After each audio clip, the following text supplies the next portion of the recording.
ಚೆನ್ನಾಗಿ ಇಂಪ್ರೂವ್ಮೆಂಟ್ ಆಗಿ ಪಾಸ್ ಮಾಡಬಹುದು. ಬರೀ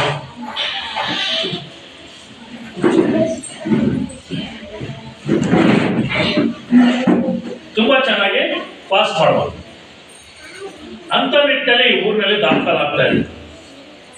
ಇವತ್ತು ಹೇಳ್ಬೇಕು ಅಂದ್ರೆ ಈ ಊರಿನಲ್ಲಿ ಹೆಚ್ಚು ಕಮ್ಮಿ ಎಲ್ಲ MA ಓದ್ತಾ ಇರೋ ಹುಡುಗಿರವ್ರೆ, BA ಓದ್ತಾ ಇರಲ್ಲ ಹುಡುಗರು. ನಾವು ಬಂದಿಲ್ಲ 13 ವರ್ಷ ಆಯಿತು. 13 ವರ್ಷ ತುಂಬಾ 14 ವರ್ಷ ನಡೀತಾ ಇದೆ.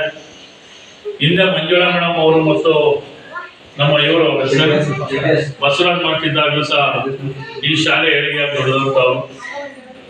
ಸುಮ್ಮನಿರಪ್ಪ ಮಾತಾಡಬೇಡಿ. ಆ ನಿಟ್ಟಿನಲ್ಲಿ ನಾವು ಸಹ ತುಂಬಾ ಅಚ್ಚುಕಟ್ಟಾಗಿ ಕೆಲಸವನ್ನು ನಿರ್ವಹಿಸ್ಕೊಂಡು ಹೋಗ್ತಾ ಇದ್ದೀವಿ. ಈಗಾಗಲೇ ದಾನಿಗಳಿಂದ ಬ್ಯಾಗ್ಗಳು ವಿತರಣೆ ಮಾಡಿಸಿದ್ದೀವಿ. ಈಗೆಲ್ಲ ಮಕ್ಕಳಿಗೆ TCಗಳನ್ನ ವಿತರಣೆ ಮಾಡೋದು. ಕಾನ್ವೆಂಟ್ ಶಾಲೆ, ಖಾಸಗಿ ಶಾಲೆ ವ್ಯಾಮೋಹ ಬಿಡಿ. ಕಾನ್ವೆಂಟ್ ಶಾಲೆ ಮಕ್ಕಳನ್ನು ನಮ್ಮ ಶಾಲೆ ಮಕ್ಕಳನ್ನು ಓದಿಸ್ಲಿ. ನೋಡಕ್ಕೆ ಬಣ್ಣ ಆಗಿ ಬೆರಗಾಗ್ಬಿಡಿ. ಯಾರು ಕಾನ್ವೆಂಟ್ ಸೇರಿಸಿದ್ರೆ ಹಂಗೆ ಹಿಂಗೆ ಅಂದ್ರೆ ಬೇಡಿ. 5ನೇ ಕ್ಲಾಸ್ ಆದ್ಮೇಲೆ ನೀವೆಲ್ಲ ಸೇರಿಸ್ಕೊಳ್ಳಿ. 5ನೇ ಕ್ಲಾಸ್ಗಿಂತ ಮೊದಲು ಕರೆಕ್ಟಾಗಿ ಶಾಲೆ ಕಳಿಸ್ಬಿಡಿ. ಇಲ್ಲಿ ಕಾನ್ವೆಂಟ್ಗಿಂತ ಹೆಚ್ಚಾಗಿ ಶಾಲೆ ನಡೀತಾ ಇದೆ. ನಿಮಗೆ ಸೋಮವಾರ, ಬುಧವಾರ, ಶುಕ್ರವಾರ ರಾಗಿ ಮಾಡಿಕೊಡ್ತೀವಿ. ತಿರ್ಗಾ ಶುಕ್ರವಾರದಿಂದ ಹಾಲು ಕೊಡ್ತೀವಿ.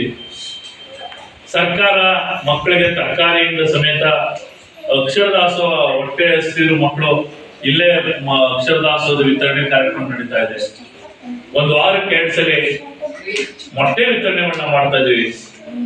ಈಗಾಗಲೇ 2 ಜೊತೆ ಸಮವಸ್ತ್ರ ಬಂದೈತೆ ಮಕ್ಕಳಿಗೆ. ಅದನ್ನ ವೇಸ್ಟ್ ಮಾಡ್ಬಿಡಿ. ಕೆಲವರೆಲ್ಲ ದಿಮ್ಮನ್ ಕವರ್ಗೆ ಹಾಕೊಳ್ಳೋದು, ಆಮೇಲೆ ಮನೆ ಸೀಟಕ್ಕೆ ಮಡಿಕೊಳ್ಳೋದು. ಸರ್ಕಾರದ ಯೋಜನೆಗಳನ್ನ ಅನುಷ್ಠಾನಗೊಳಿಸಿ ಎಲ್ಲ ಏನ್ ಮಾಡಿ ಅಂತಂದ್ರೆ ಅವನ್ನ ನೀಟಾಗಿ ಬಟ್ಟೆಗಳನ್ನ ಒರೆಸ್ಕೊಡಿ. 4 ಜನಕ್ಕೆ ಬಟ್ಟೆ ಒರೆಸಿ ಅಂತ.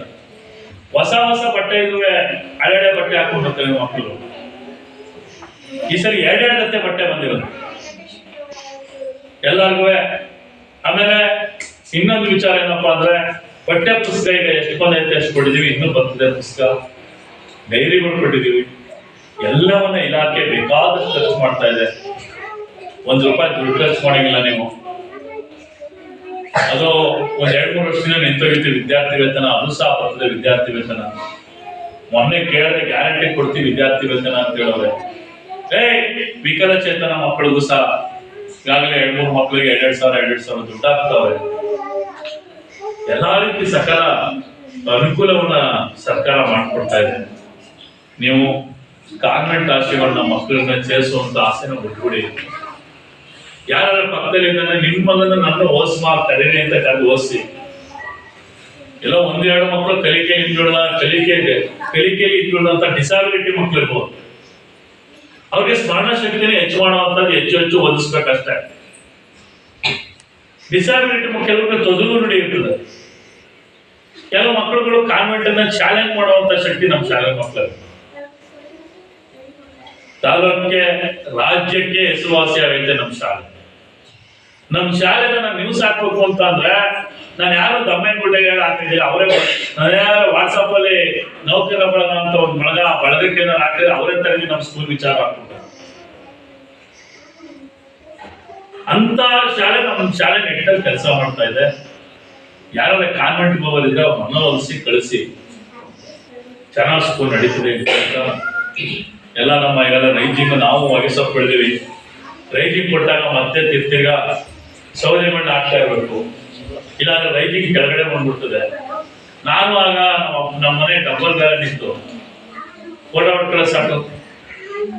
2022 ನಮ್ಮ ಪಂಚಾಯತ್ ಅಧ್ಯಕ್ಷರು, PDO ಸರ್ ಅವರು, ಗ್ರಾಮ ಪಂಚಾಯತಿ ಎಲ್ಲ ಸದಸ್ಯರುಗಳು ಹಾಗೂ ಹಳೆ STM ಸದಸ್ಯರುಗಳು, ಎಲ್ಲ ಪೋಷಕ ಪ್ರತಿನಿಧಿಗಳ ಒಂದು ಆಯ್ಕೆಯಿಂದ ರಮ್ಯಾ ರವರು ಆಯ್ಕೆಯಾಗಿದ್ದಾರೆ ಮತ್ತು ಶಿಲ್ಪಾರವರು ಆಯ್ಕೆಯಾಗಿದ್ದಾರೆ, ಶ್ರುತಿಯವರು ಆಯ್ಕೆಯಾಗಿದ್ದಾರೆ, ಸಿಂಧು ಅವರು ಆಯ್ಕೆಯಾಗಿದ್ದಾರೆ, ಜಯಂತಿ ಅವರು ಆಯ್ಕೆಯಾಗಿದ್ದಾರೆ, ಕಾವ್ಯಾರವರು ಆಯ್ಕೆಯಾಗಿದ್ದಾರೆ, ಅರ್ಪಿತಾ, ಪೂರ್ಣಿಮಾ, ಲತಾ.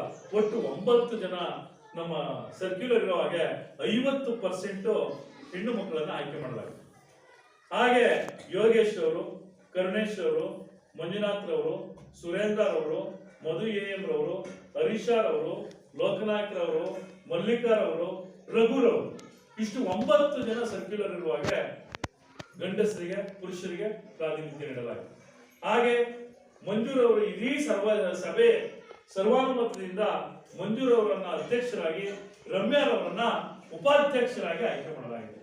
ಇದನ್ನೆಲ್ಲ ಪ್ರಸ್ತಾವನೆ ಮೂಲಕ ಅವ್ರಿಗೆ ಇದು ಮಾಡಬೇಕು ಅಂತ ಕೇಳ್ಕೊತಾ ಇದ್ವಿ. ಹಾಗೆ ಅವರು ರಮ್ಯಾ ಮತ್ತು ಇವರು ಈ ಕಡೆ ಬರಬೇಕು ಅಂತ ಅವ್ರಿಗೆ ಕೇಳ್ಕೊತಾ ಇದ್ವಿ. ಮಂಜೂರ ಅಲ್ವಾ?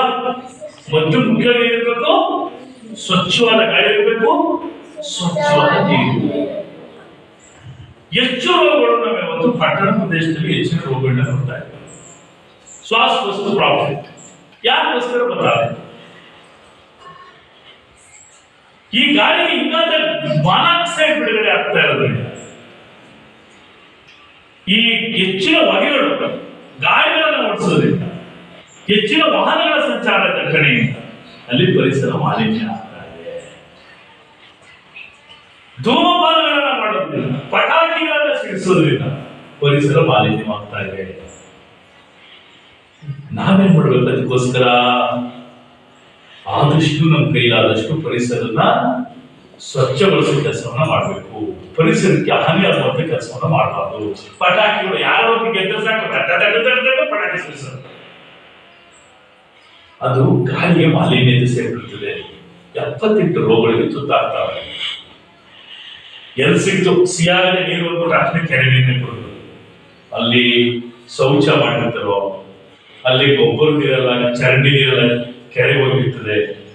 ಎಲ್ಲ ನೀರು ಅಲ್ಲಿ ಅಶುದ್ಧತೆಯಿಂದ ಕೂಡಿರ್ತದೆ ನೀರು. ನಾವೇನ್ ಮಾಡಬೇಕು? ನಲ್ಲಿ ನೀರು ಬರ್ತದೆ, ಬೋರ್ವೆಲ್ ನೀರು ಬರ್ತದೆ, ಅದನ್ನ ಕಾಯಿಸಿ ಆರಿಸಿ ಕುಡಿಯಬೇಕು. ನೀವು ಆರೋಗ್ಯವಾಗಿರ್ಬೇಕು. 100 ನೀರಿನಿಂದ 170 ರೋಗಗಳು ಬರ್ತವೆ. ಆದಷ್ಟು ಶುದ್ಧವಾದ ನೀರು ಯಾರು ತಗೋತಾರೆ ಅವರು ರಕ್ಷಣೆಯನ್ನು ಪಡಿತಾರೆ. ಯಾಕಪ್ಪ ನಾವು ಗಿಡಗಳು ನೆಟ್ಟು ಸುಂದರಟ? ಯಾಕೆ ಗಿಡಗಳು ನೆಟ್ಟು? ಸುರುಸುರೆ ಗಿಡ ನೆಟ್ಟವಾ? ಸಸ್ಯಗಳನ್ನು ಆಮ್ಲಜನಕವನ್ನು ನೆಡ್ತವೆ. ನಾವು ಉಸಿರನ್ನು ತಕೊಂಡು ಉಸಿರನ್ನು ತಗೊಳ್ಳುವಾಗ ಆಮ್ಲಜನಕವನ್ನು ತಗೊಳ್ತೀವಿ.